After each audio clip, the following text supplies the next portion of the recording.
Olá, eu sou Raimundo Araújo Gama, sou médico com formação em clínica médica e eu gostaria de reforçar a história e a importância do curso SJT como um preparatório para a carreira em medicina e, obviamente, para algumas especialidades, né, dentro do universo da medicina.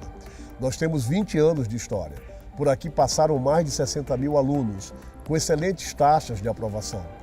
Nós tivemos orgulho de termos o feedback desses alunos ao longo dessa história, de grandes aprovações na USP, de grandes aprovações na Unicamp, na Unifesp, na Santa Casa aqui de São Paulo, mas também de grandes aprovações em outras instituições fora de São Paulo.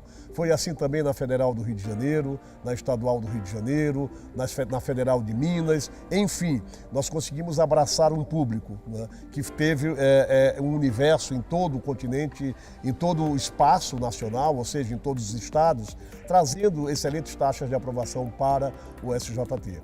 É claro, quando eu falei de continente, eu poderia até ter falado, sim, nós chegamos a ter, né, um espaço também aberto na América Latina, porque nós trabalhamos com Revalida, nós pegamos um público muito grande do Revalida e com excelentes taxas também de aprovação no Revalida.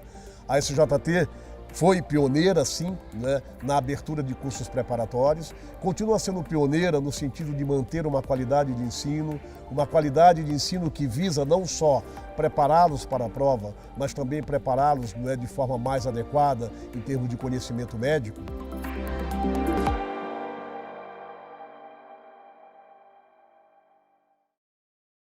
Clarissa Baldotto, eu sou oncologista clínica da Oncologia DOR e sou ex-aluna da UF, da Universidade Federal Fluminense, então é um prazer estar aqui com vocês para a gente discutir um pouquinho das bases da oncologia clínica.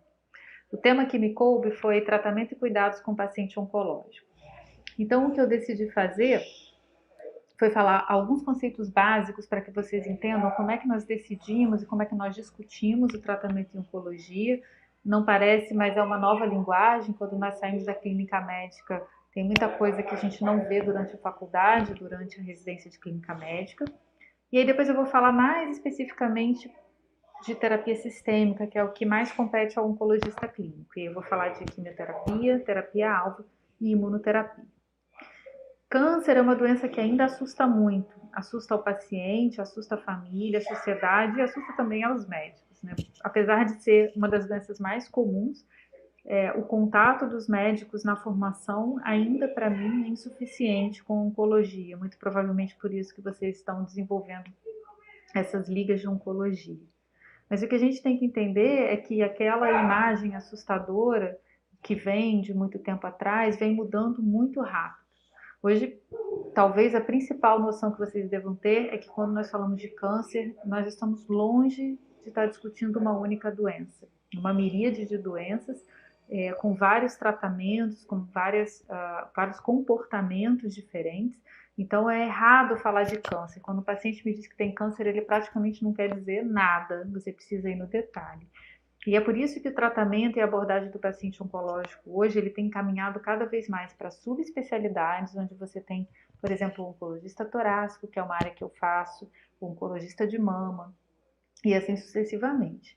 E todas as especialidades afins, porque nós temos que lembrar que oncologia talvez seja uma das especialidades mais multidisciplinares, o tratamento é sempre multidisciplinar. Então o cirurgião ele tem que se tornar especialista, o radioterapeuta, o radio-oncologista que trabalha também com a gente tem que se tornar especialista, o patologista, o radiologista intervencionista, todas essas especialidades participam da abordagem do tratamento do paciente com câncer, não é só o oncologista. Mas eu diria que em boa parte dos casos o oncologista tem que ter uma noção e ser um pouco maestro de como isso tudo vai ser executado. Nós caminhamos, além da subespecialidade, de uma abordagem que eu diria macro, para uma abordagem micro. Muito antigamente era muito mais comum você lidar com cirurgias grandes, onde se olhava o aspecto macroscópico do tumor, era isso que definia muita coisa, e hoje a gente sabe que é muito mais para o lado microscópico, onde você vai olhar a biologia molecular da doença e entender melhor o funcionamento das drogas e como que elas podem atuar para tentar tratar o tumor da melhor forma. E eu brinco que é da margem cirúrgica para a biologia molecular. A margem cirúrgica livre ainda é importantíssima, mas cada vez mais o conhecimento vem avançando para a área da biologia molecular, da microscopia. E avanços tecnológicos, claro, né? Os avanços da tecnologia em todos os sentidos, em imagem, em biologia molecular, isso vem permitindo um avanço enorme no tratamento e no diagnóstico dos pacientes com câncer. Alguns conceitos importantes. Câncer é uma doença crônica, né? Então, se você for olhar lá a classificação da OMS, o CID, o câncer é considerado uma doença crônica. Então, embora o paciente fale de cura, ele te pergunte sobre cura e você eventualmente vai falar sobre isso, na verdade nós estamos falando de sobrevida. Existem pacientes que vão conviver com a doença ao longo de toda a vida e nunca vão estar livres de fato da doença. E muitos pacientes que vão passar a vida inteira sem que a doença se manifeste de novo. Então, por exemplo, um paciente com câncer de mama que foi operado e que fez 5 anos de um tratamento chamado hormonioterapia e que permanece por mais 5 anos, 7, 8 anos sem a doença, a gente diz que ela está curada para a paciente muitas vezes, mas para o oncologista, de fato, ela está sem evidência de doença, porque o câncer é uma doença crônica. Eu falo isso para os pacientes, eu falo, olha, você vai operar, é possível que a doença nunca mais volte, é isso que a gente quer, mas você precisa fazer um controle para o resto da sua vida ou por um longo período. E isso é o que define uma doença crônica. Então, vocês vão ver que os resultados, eles falam muito de taxa de sobrevida, em 5 anos, quantos pacientes ficaram sem a doença voltar, ou com a doença controlada, são esses termos que a gente usa. E todos os nossos tratamentos são baseados em estudos clínicos. Então, é muito importante que vocês se interessem pelas disciplinas relativas a estudos clínicos, né? Epidemiologia, pesquisa clínica, porque muitas vezes os tratamentos são desenvolvidos com muita rapidez e nós temos que ser capazes de interpretar e entender o estudo clínico para poder avaliar qual o melhor tratamento e qual o real benefício que esse tratamento traz para os pacientes. Quando a gente fala de sobrevida, em geral, nós vamos ver os estudos mostrando as curvas de sobrevida.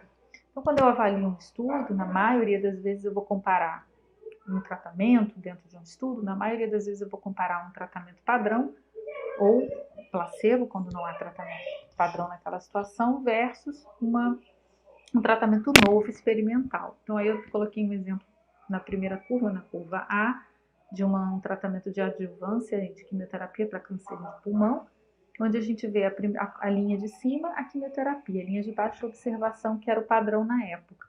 E nós vemos uma diferença de probabilidade de sobrevida ao longo do tempo. Então, a gente vê que mais pacientes estão sem a doença voltar na curva A ou vivos na curva B, à medida que o tempo vai passando em anos no eixo X, e mais pacientes, que é o que a gente vê no eixo Y, estão vivos ou livres de doença ao longo dos anos. E são esses tipos de objetivos que nós buscamos quando nós investigamos novos tratamentos. Então, muitas vezes vocês vão ver, olha, esse tratamento hoje é o X, é o padrão, porque ele deu um ganho de 20% de sobrevida global, né? Um benefício a mais de que os pacientes estejam vivos em torno de 20%. E é assim que a gente avalia os estudos. E é assim que a gente avalia até a chamada que a gente diz taxa de cura. Quantos pacientes vão estar vivos ao longo dos anos, né? A mais comparado com o tratamento que nós temos. E essa sobrevida, ela é dependente dos tratamentos que são oferecidos e dependente também do estadiamento da doença. Acho que vocês vão ter uma aula específica sobre isso, mas o estadiamento é quando você determina a extensão da doença, na maioria das vezes por imagem, mas muitas vezes usando outros métodos também. E o próprio estadiamento, se é uma doença estádio 1, 2, 3 ou 4, ele vai te dizer qual é a probabilidade daquele paciente estar vivo em 5 anos, ou em tempo que você quiser avaliar, né? E qual é o benefício que um tratamento pode trazer para esse paciente. Quando a gente decide qual é o melhor tratamento, eu sempre falo isso para os alunos e para os pacientes. Tem dois pilares importantes. O primeiro é a biologia da doença. Eu preciso ter uma biópsia e analisar um monte de marcadores nessa biópsia que nós vamos ver ao longo da apresentação. E o segundo é o estadiamento, que essa é uma doença localizada, localmente avançada, mais avançada, com metástases. Isso vai me dizer se eu preciso ir para um tratamento mais agressivo localmente, como uma cirurgia, por exemplo, ou se eu preciso fazer um tratamento que trate mais todo o organismo, que é a terapia sistêmica, para combater mais as metástases. Se eu preciso ser mais agressivo para um polo ou para o outro. Na maioria das vezes, vocês vão ver que a gente vai combinar modalidades de tratamento, que é o que costuma ser mais efetivo em muitos casos. Mas para que eu chegue a uma definição de qual é a melhor forma, eu preciso ter a biologia da doença e eu preciso ter o estadiamento. Então, aqui para exemplificar para vocês, na maioria dos tumores, com algumas exceções, nós usamos o sistema TNM, que vocês vão ter aula, onde T em geral é tamanho de tumor, que a gente consegue ver aí um pulmão representado, né, do lado, a primeira figura da tela, são os tumores de pulmão primário, e aí nós vamos, o N são os acometimentos nodais, regionais ali em volta, onde você tem uma classificação 1, 2, 3 baseado no grau de acometimento, e o M são metástases à distância, que vocês veem na outra figura. Em cada tumor tem uma tabelinha que você não vai decorar, mas que você vai consultar para que você entenda qual é o melhor tratamento para o seu paciente baseado nesse estadiamento. Bom, falando um pouco do histórico dos tratamentos em oncologia, o Dr. Paul Ehrlich, que foi um prêmio Nobel, ele tinha essa ideia das magic bullets, da bala mágica, onde o ideal, ele desenvolveu isso para antibióticos e já no conceito da quimioterapia, de que o ideal seria que você tivesse uma substância com uma afinidade muito específica para o mal que você quer combater, no caso uma bactéria, né, ou um tumor, e que não tivesse tanto impacto no organismo que está sendo tratado. Então é como se fosse um tiro certeiro, uma bala mágica. Esse era o que ele buscava desde o século retrasado. Mas o fato é que o que permeia a quimioterapia, que foi um dos primeiros tratamentos, além da cirurgia, como eu já mencionei, da radioterapia, que eu não vou falar muito, mas foi um dos primeiros tratamentos que foi desenvolvido, é que a gente estava mais para Shakespeare do que para Ehrlich, porque a dúvida era, e se eu misturar isso tudo aqui, e se isso tudo se tornar um veneno? Né? A quimioterapia carrega um pouco dessa dúvida shakespeariana, porque o histórico da quimioterapia começou praticamente como um veneno, no período Segunda Guerra, em que um ataque aéreo na cidade, no porto de Bari, onde houve uma destruição de navios que carregavam gás mostarda, e esse gás se disseminou, e foi a partir daí, as pessoas expostas, elas tiveram alterações em contagem de células de sangue importantes, além de outras lesões horríveis, muitas pessoas morreram, desenvolveram leucemias, e foi a partir da ação dessas drogas, do gás mostarda, do mostarda nitrogenada, que eles começaram a utilizar para tratar alguns tipos de neoplasia, baseado no fato de que ela era capaz de destruir células que se multiplicavam muito rápido. E é um pouco, bem genericamente, o conceito da quimioterapia. A quimioterapia não é uma droga só, são milhares de medicações, hoje, que nós temos disponíveis, algumas muito diferentes de outras, específicas para tipos de tumores, mas na maior parte das vezes elas vão atuar em algum momento do ciclo celular. E elas vão ser muito mais ativas em células que estão em franca multiplicação, que é o que acontece com a maioria dos tumores. Por isso que vocês vão ver muito o conceito ao longo da formação de vocês. Quanto mais agressivo e mais rápido se multiplica o tumor, talvez a resposta seja mais rápida à quimioterapia, o que não impede que o tumor volte depois, porque existe resistência. Mas a quimioterapia, em geral, são drogas que vão atuar em pontos diferentes, cada uma delas, do ciclo celular.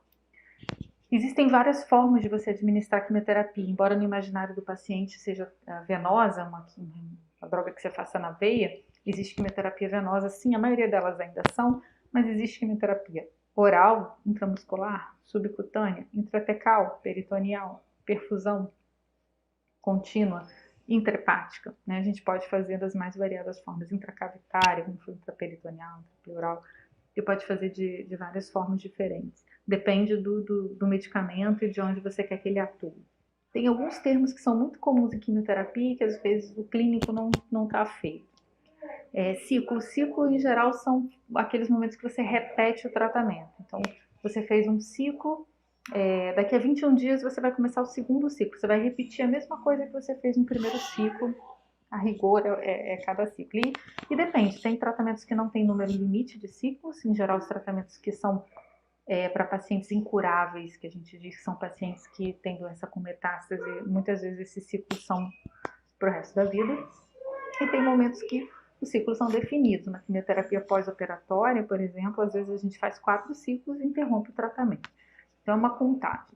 Esses ciclos eles podem ser de um dia de infusão, mas pode ser 3 dias. Então tem quimioterapia que o ciclo tem D1, D2 e D3, ou seja, eu tenho 3 momentos de infundir medicação no ciclo. Quando eu for fazer de novo, vai ser de novo D1, D2 e D3. Quimio infusional é uma quimio que em geral a gente faz que o paciente tem que ir para casa fazendo infusão ou ficar internado mais de 24 horas ou um tempo mais longo, né? Tem que ficar correndo na veia. A maior parte dos quimioterápicos a gente consegue administrar no período de 1 a 6 horas e é ambulatorial, mas eventualmente existem bombas de infusão portáteis que você consegue deixar o paciente ir para casa com aquela bomba de infusão, não necessariamente ele precisa ficar internado. O cálculo da dose, tem quimioterápicos que tem dose fixa, que você não calcula baseado em nada, né? Tem quimioterápicos que você calcula baseado em peso, miligrama por quilo, por exemplo, unidade por quilo. E tem quimioterápico que no caso a maioria deles são assim por superfície corpórea, miligrama por metro quadrado, tem uma continha que a gente faz. Isso também depende de cada medicação. Eu desenhei aí exemplos de ciclos, né? Um que é D1 e D8, aí dá um intervalinho, D1 e D8 de novo, e assim vai. A gente pode fazer mono ou poliquimioterapia, uma droga ou mais de uma droga combinada. Depende de cada indicação. E as medicações pré e pós-QT são medicações que a gente faz antes ou depois, que em geral tem o papel de diminuir náusea, vômito, diminuir risco de reações alérgicas, de outros efeitos como diarreia, por exemplo, em algumas medicações. Nós usamos o termo linha, e isso confunde muitos pacientes. Eu falo para o paciente, nós vamos fazer uma segunda linha de quimioterapia. Mas segunda linha, então é pior. Na verdade, é uma ordem, né? Eu faço a primeira linha, é a que tem efetividade naquele primeiro momento. Assim, quando eu falho a essa quimioterapia, crio resistência, eu vou para a segunda linha, terceira e assim sucessivamente. Esse termo tem cada vez mais caído em desuso, porque hoje a gente usa dependendo do momento, do alvo, mas ainda o oncologista usa bastante. Primeira linha, segunda linha, terceira linha. Um outro conceito é a intenção do tratamento. Então, o tratamento adjuvante é um tratamento que é feito, em geral, com intenção curativa, apesar de ser uma doença crônica, mas que você espera que o paciente esteja sem evidência de doença quando você administra o tratamento. Então, ele, por exemplo, operou o câncer de mama e vai, pelo risco alto de recidiva, ele vai receber uma quimioterapia ou uma hormonioterapia pós-operatória. Ele não tem doença visível naquele momento, né? Uma possibilidade de doença micrometastática. Então, é uma quimioadjuvante. Neoadjuvante é quando eu faço antes de um tratamento que tem a intenção de deixar o paciente sem evidência de doença. Então, por exemplo, eu vou, mesma coisa, no câncer de mama, um pouco maior, eu vou fazer quimioterapia para depois operar a paciente. Essa quimio neoadjuvante, ela tem o objetivo de tanto reduzir doença, mas principalmente aumentar também a sobrevida do paciente, matar a micrometástase. Paliativa é quando eu vou fazer um tratamento com um paciente que eu sei que a doença vai continuar ali, mas eu vou melhorar sintoma, aumentar a sobrevida dele, o tempo de vida, melhorar a qualidade de vida. Radical a gente fala quando você vai combinar tratamentos com a intenção, em geral, com a intenção de acabar com a doença e deixar o paciente sem evidência de doença. Então, por exemplo, um tumor de canal anal, que a gente às vezes nem opera, mas faz quimio e radioterapia radicais. A gente faz aquilo ali, então, um tratamento com a intenção de eliminar a doença. Ao fim do tratamento, eu espero que o paciente esteja sem doença. Pode não acontecer, mas é a minha intenção. E manutenção é um termo mais recente que a gente usa para tumores sólidos, principalmente, que a gente usa, por exemplo, eu fiz uma quimio combinada com imunoterapia, com mais medicamentos, e depois eu vou manter esse paciente com um número menor de medicamentos para que ele consiga controlar por mais tempo a doença. No final, é a continuidade de algum tratamento ou um novo tratamento menos tóxico que você vai manter o paciente em tratamento. Então, esses conceitos são muito importantes. Por incrível que pareça, ainda tinha gente que lidava com paciente com câncer que confunde. Quimioadjuvante, ela tem que ser efetiva, tem que ter comprovado o benefício, você tem que ter removido o tumor antes, com cirurgia em geral, paciente não pode ter tumor visível. Deve ser começado o mais rápido possível após a cirurgia, em geral até 6 semanas pós-cirurgia, a maioria das quimioterapias adjuvantes tem que ser começadas. Você sempre tem que tentar manter a dose máxima. Você não reduz, tenta não reduzir dose. Como assim? O paciente está fazendo a quimio e fez uma neutropenia pós-quimioterapia. Em vez de reduzir a dose, eu primeiro tento fazer fator de estimulação, granuloquine, né, o fator de estimulação de crescimento, para tentar não reduzir a dose do tratamento, nem sempre é possível.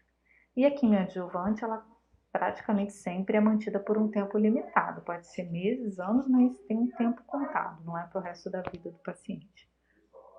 Então, um exemplo em câncer de pulmão, né, a gente não tinha isso com benefício comprovado, até que em 95 saíram alguns dados de que quimioterapia paliativa podia e adjuvante também poderia trazer algum benefício para o paciente. E mais recentemente a gente teve um estudo que mostrou uma redução de mortalidade para pacientes que eram operados de câncer de pulmão e recebiam quimioterapia depois. E a partir desse estudo a gente passou a fazer quimioterapia para todos os pacientes de maior risco com câncer de pulmão que operam. Isso existe para câncer de mama, existe para câncer de ovário, vários tumores há benefício na quimioterapia pós-operatória. Quimioterapia neoadjuvante. Nem todo tumor tem indicação, mas eu vou dar alguns exemplos. Câncer de reto, câncer de bexiga, câncer de mama, câncer de pulmão, sarcoma. Você pode ter benefício em fazer a quimio antes de operar. E a quimioterapia paliativa, que o objetivo principal é você não vai eliminar a doença com ela, mesmo que ela desapareça na imagem, você entende que o paciente vai permanecer com doença. Então você quer aumentar o tempo de vida, qualidade de vida, precisa ter pouca toxicidade, porque são tratamentos em geral longos, fácil administração, né? Às vezes, uma quimio é excelente, mas o paciente tem que ir 3 vezes ao hospital todos os dias, inviável. O paciente tem que estar com um bom estado geral, que é o que a gente chama de performance status, que vocês já devem ter aprendido nas aulas, e tem que ser custo efetivo. Essa é uma grande discussão hoje em dia, porque os tratamentos têm alto custo para os pacientes. Existe quimioterapia que a gente chama curativa. O que é isso? É o paciente que só com quimioterapia, o que não é mais comum, mas só com quimioterapia ele pode ficar livre da doença por muitos anos, curado eventualmente, né? Vira morrer mais idoso de outras coisas. Então, alguns tumores, como por exemplo linfomas, leucemias, um tumor germinativo de testículo, eles são tratados muitas vezes só com quimioterapia. Na maioria das vezes, não recebem rádio nem cirurgia. Vocês veem que é a minoria, né? A maioria dos tumores precisam de mais de um tratamento. Outros não precisam de cirurgia, como o tumor de canal anal, tumor de pequenas células de pulmão, quase sempre não vai à cirurgia, porque eles podem ser curados com quimio e com radioterapia. Então, cada caso é um caso. Eu vou passar bem rapidinho agora sobre algumas classes de quimioterápicos. Agentes alquilantes. Alguns exemplos: melphalan, ciclofosfamida, carmoxino da carbazina, temozolomida. É a mesma classe, mas são medicamentos diferentes. E nem sempre o que funciona para um tumor vai funcionar para o outro. Então é um grupo alquilo que vai se ligar de forma covalente às moléculas e causar quebra também ali nas pontes de DNA. Platinas nós usamos muito para muitos tumores, pulmão, linfoma, ovário, eventualmente câncer de mama, câncer coloretal. Tem a cisplatina, a carboplatina, a oxaliplatina, que são agentes alquilantes like. Os antimetabólitos, que vão interferir também ali no metabolismo do folato, na síntese também das bases nitrogenadas. Metotrexate, pemetrexate, que é uma droga mais recente que a gente usa para câncer de pulmão. Capecitabina, que é uma droga que com apresentação em comprimido oral. Gencitabina, então câncer de pâncreas, pulmão, ovário, colo retal. Mas, por exemplo, nós usamos eventualmente a capecitabina para câncer coloretal e não usamos a gencitabina, porque o fato de ser da mesma classe não é exatamente a mesma droga e elas são testadas para cada tipo de tumor. Inibidores de topoisomerase, o nome já diz onde elas vão interferir. Então, irinotecan, por exemplo, que a gente usa para câncer de ovário, câncer de pulmão, câncer coloretal. O topotecan, câncer de pulmão também, pequenas células, câncer de ovário. A adriamicina, que é uma droga muito usada, que é a famosa quimioterapia vermelha que os pacientes falam, para mama, para linfoma, câncer de estômago, etoposide, que é usado também em câncer de testículo, de pulmão. Então, são várias drogas dentro dessa classe. Os antimicrotúbulos, que são drogas que começaram, algumas antigas, outras mais modernas, como o paclitaxel e docetaxel, e que são desestabilizadores de microtúbulo, como a vinorelbina, a vincristina, que a gente usa para uma série de tumores, como vocês podem ver aí também. E, em geral, nós combinamos essas drogas.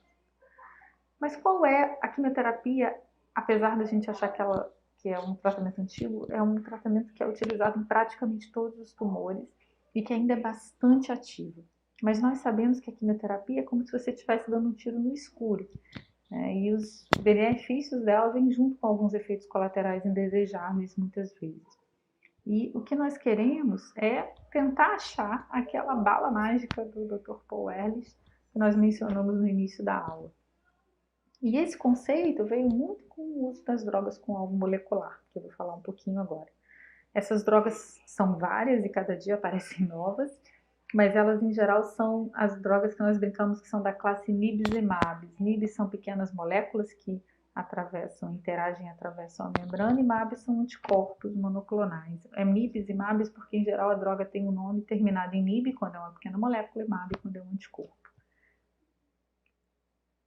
O que é a diferença disso, né? Eu posso ter uma droga citotóxica, como a quimioterapia, eu posso ter uma droga-alvo, que é uma droga que você, teoricamente, tem um alvo para atingir. Mas o mais importante é quando eu tenho uma terapia-alvo. E a terapia-alvo é quando eu encontro no tumor ou em alguma molécula do paciente, o marcador que me diz, se eu der essa droga, ela vai direto naquele alvo e vai ser mais efetiva. Então, uma característica que eu consigo medir no paciente ou no tumor, na maioria das vezes, e que me diz, olha, esse tumor tem essa proteína, essa mutação, e essa droga específica para aquilo vai atuar e vai ser mais efetiva por conta disso.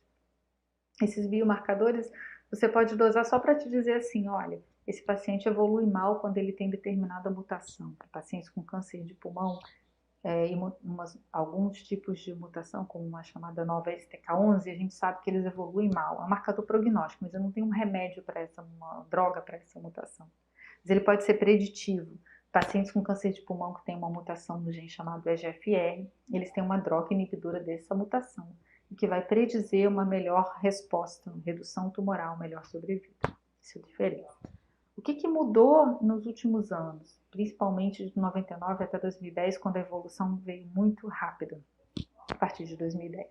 Primeiro nós estávamos tentando entender como é que a carcinogênese acontecia, depois a gente começou a desenvolver medicamentos, ainda sem ter biomarcador, sem ter uma medida no paciente. Eu sabia que a droga tinha um potencial de atingir um alvo, mas eu não tinha o biomarcador. E agora nós estamos desenvolvendo drogas tentando encontrar o biomarcador com o paciente. E para isso vocês vão precisar, quando vocês forem estudar os tratamentos oncológicos, voltar naquele dogma da biologia molecular, porque é aí que estão os biomarcadores e é aí que as drogas vão agir. DNA, transcrito em RNA, que codifica uma proteína, né? E nós, se a gente lembrar de uma forma bem básica, DNA é como nós nascemos, RNA é o que nós queremos ser, podemos ser, e proteína é a expressão daquilo, é o que de fato vai acontecer na célula. E hoje a evolução é enorme, já sabemos os mecanismos de silenciamento de RNA, de codificação de introns que interferem na codificação do RNA. Então tudo isso vem evoluindo muito. Esses conceitos que vocês aprenderam no básico da medicina, vocês vão precisar reviver um pouco para entender o desenvolvimento dos tratamentos oncológicos.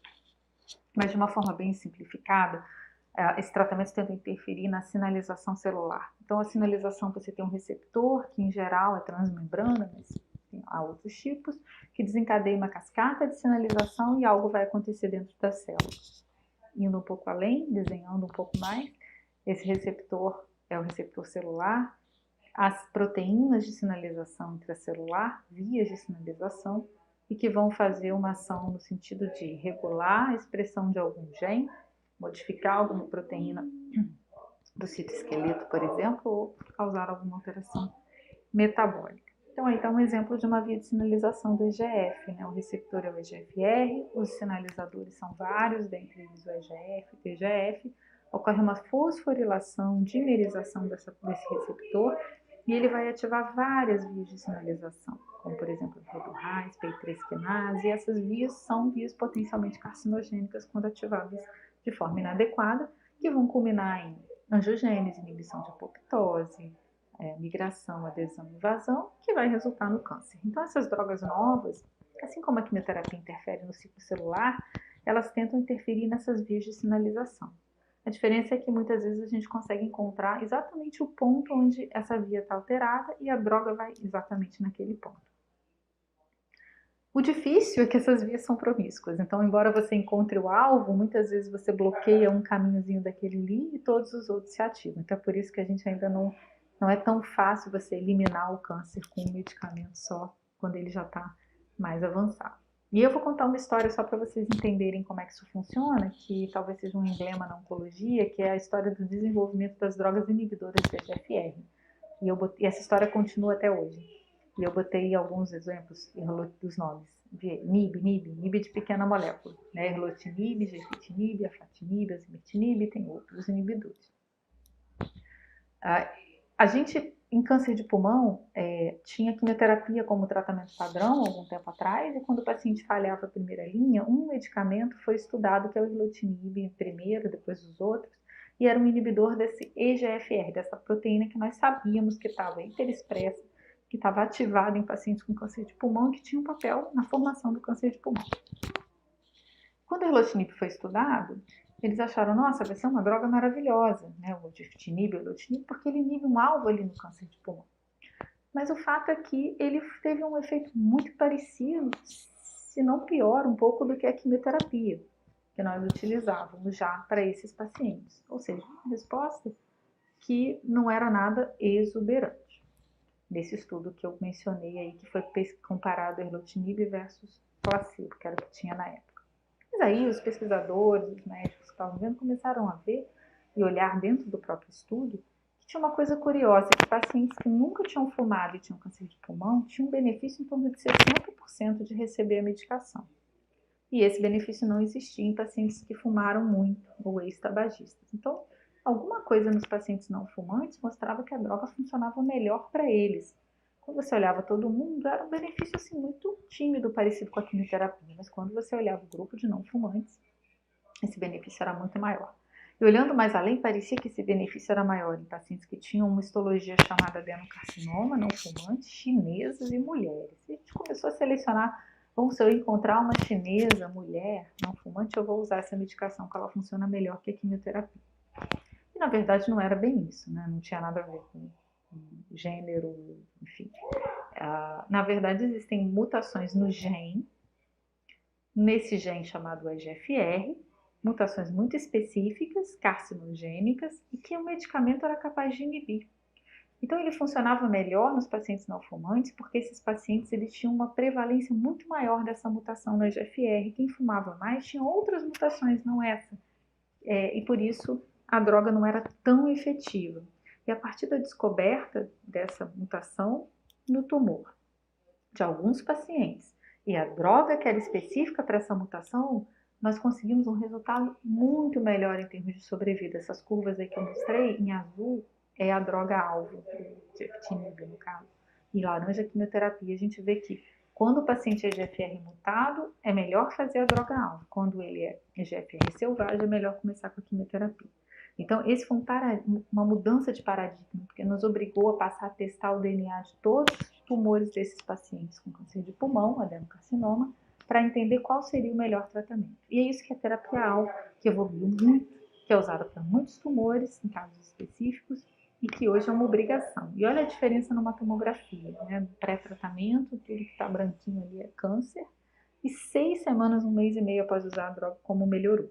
É isso que a gente vê na prática, porque nós estamos enxergando o efeito da inibição de uma terapia-alvo específica numa mutação. E isso está evoluindo. A semana passada teve o nosso congresso, anual de oncologia em junho de 2020, onde nós vimos que esse medicamento agora está começando a ser estudado e começando a mostrar benefício para pacientes que foram operados, estão sem doença, para prevenir, para prolongar o retorno da doença. Uma terceira geração já de medicamentos. E hoje o que nós já fazemos o paciente ficou resistente, porque ela não era capaz de curar os pacientes. Ficou resistente, a gente biopsia o paciente de novo para ver o que aconteceu, que nova mutação surgiu para tentar indicar uma nova terapia-alvo. Muito provavelmente esse vai ser o futuro da oncologia. Você pesquisar sucessivamente o DNA do tumor para entender o que está acontecendo e mudar o tratamento baseado nessas alterações, inclusive com o desenvolvimento não só de drogas e de alvos, mas também de métodos de pesquisa. Hoje a biópsia líquida, que é quando você tira o sangue do paciente e pesquisa a presença desse DNA tumoral no sangue do paciente, já ajuda bastante para você evitar ficar biopsiando o paciente. E no fundo é isso, colocar o nome no medicamento, né? O medicamento para a pessoa certa, para o tumor certo. A dificuldade é que a gente queria muito que as vias de sinalização fossem como o metrô do Rio, onde você bloqueia um ponto e bloqueia a cidade inteira, mas o fato é que ele se assemelha muito mais ao metrô de Tóquio. E por isso tem muito estudo pela frente, muita novidade, todo dia surge estudo novo. Nessa linha da terapia-alvo tem muitas drogas para muitas outras doenças, então eu vou só citar, porque não dá para a gente falar de tudo, mas por exemplo o trastuzumab, que é um também anti-EGFR, mas mais usado para câncer de mama no estômago, para pacientes que têm a hiperexpressão dessa proteína R2.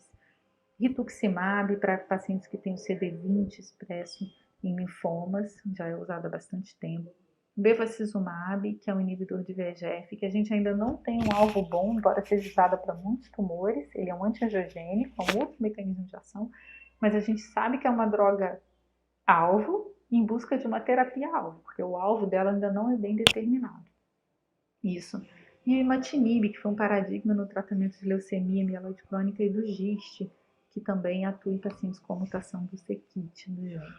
Tem resultados muito impressionantes para uma doença que a gente pouco tinha que oferecer, como o GIST. Então, a terapia-alvo, o conceito é esse, a evolução é infinita. Vocês vão ver que o tempo todo sai coisa nova sobre isso. E que envolve não só você ter drogas novas, mas também ter métodos novos de diagnóstico para encontrar o alvo nos pacientes. Mais recentemente, uma nova modalidade de terapia sistêmica que é muito antiga do ponto de vista conceitual, que há muito se pesquisa, mas nunca tinha se achado nada, que é a imunoterapia. Né? Então, eu diria que, historicamente, a quimioterapia foi o foco do oncologista clínico, lógico, com a cirurgia, a radioterapia, como eu disse.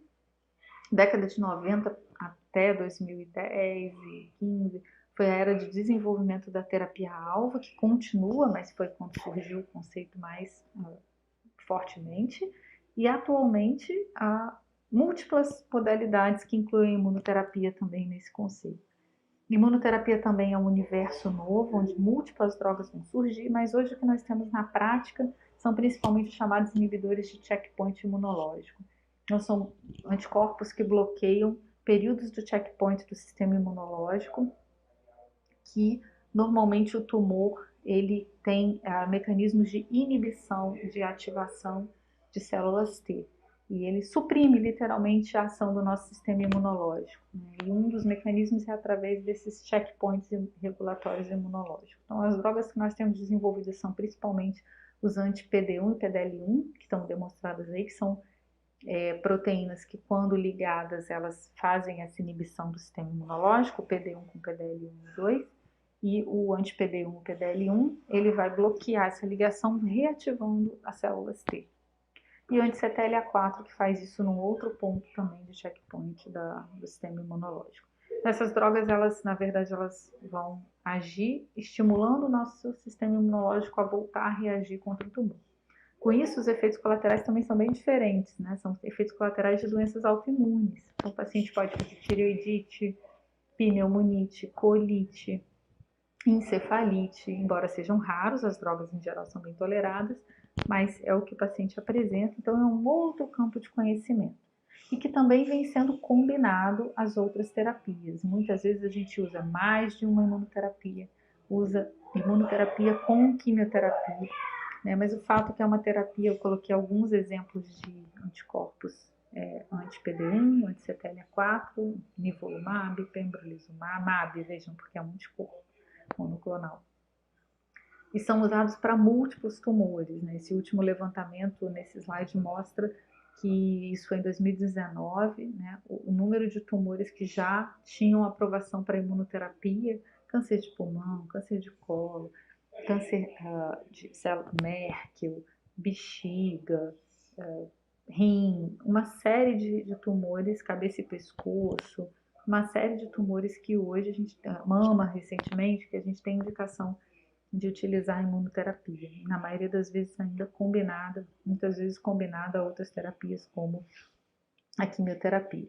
Então é mais uma modalidade e tem múltiplas outras drogas no conceito de mexer com o sistema imunológico que vêm sendo desenvolvidos e que vão ser utilizadas também.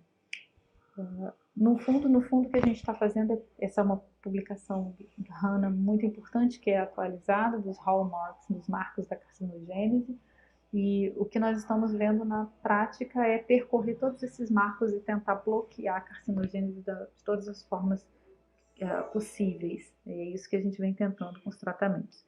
Nunca esquecer que o paciente com câncer ele precisa de muito cuidado, cuidado psicológico, cuidado de suporte, que é o tratamento paliativo, que tem que estar aliado a oncologista clínico o tempo todo. Isso confere um ganho enorme ao paciente e usar as ferramentas certas no momento certo. Bom, era isso que eu tinha para falar para vocês. É uma aula bem geral sobre alguns conceitos e é claro que depois vocês vão precisar aprofundar todos esses conceitos